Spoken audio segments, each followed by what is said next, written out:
The Techno Codex, Book 2 Chapter 10, The Last Light of the Marked Khan. Grindspans uncounted.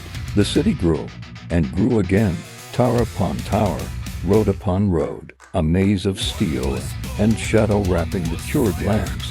The goblins of the farther beyond held their ground, guarding the broken soil where the evil had once seeped. They never stepped upon the cured fallen city, for they knew, as all wise goblins knew, that its bones still whispered with smoke, that its wounds still wept with rot. And through it all, the Marked Khan endured, long beyond the years of any goblin before or after him. Grindspans turned like leaves in a fire, yet still he lived. His scars glowed, his beard grew white, his eyes burned bright with the visions of the first Khan. He was unbroken, but not unending. The rumbling wars in the deep south, where the ridge cut the horizon like a knife. The Ridgehead Clans were rising, too fast, too many. Their Hammer King forged an army that grew like weeds, too sudden, too plentiful, like the cursed multiplication of the cloned axe.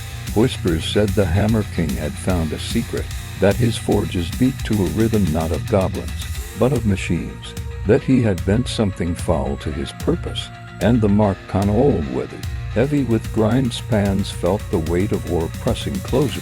His nights grew restless, his bones, rusted by time, ached with the rhythm of marching drums from the south. The deathbed command. On his deathbed, the Marked Khan gathered the sons of his line, the priests, the clans, the wanderers. He did not name a successor. He did not choose a bloodline. Instead, his final words burned into history. Let the flame choose the next Khan, for you do not have one, until it burns. The priests wept.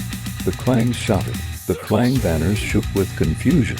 Some took it as prophecy. Others took it as betrayal.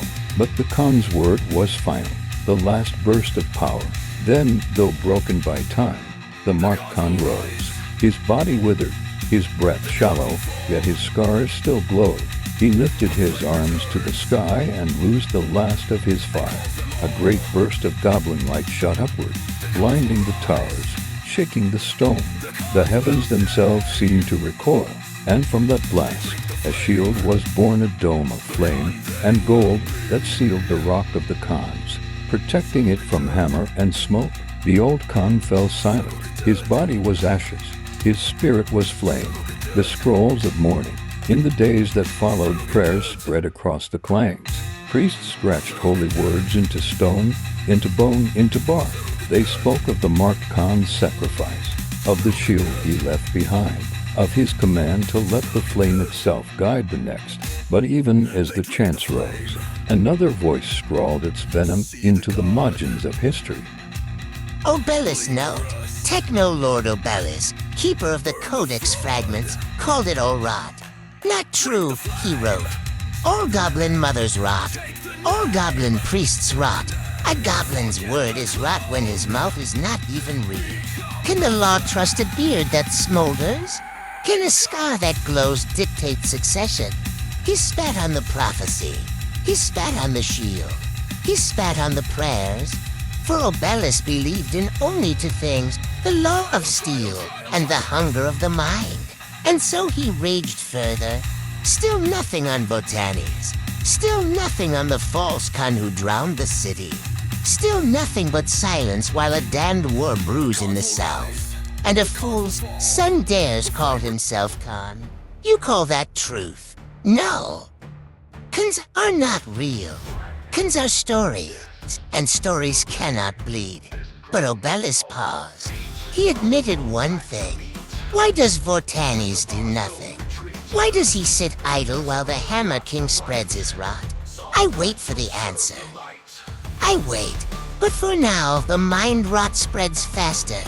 And if that plague is not burned, then the whole city will fall. So let the prayers stand. Let the fools sing. For now. And thus ends the last gaze of the Marked Khan. His light shield burned still, cast over the rock.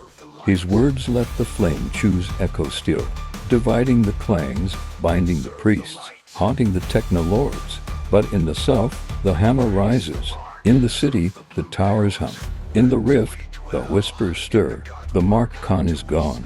The fire has passed into the world itself, and the codex closes. Leave a like, send a goblin signal, and subscribe to be continued in Book 3, the Book of the Mark Sons.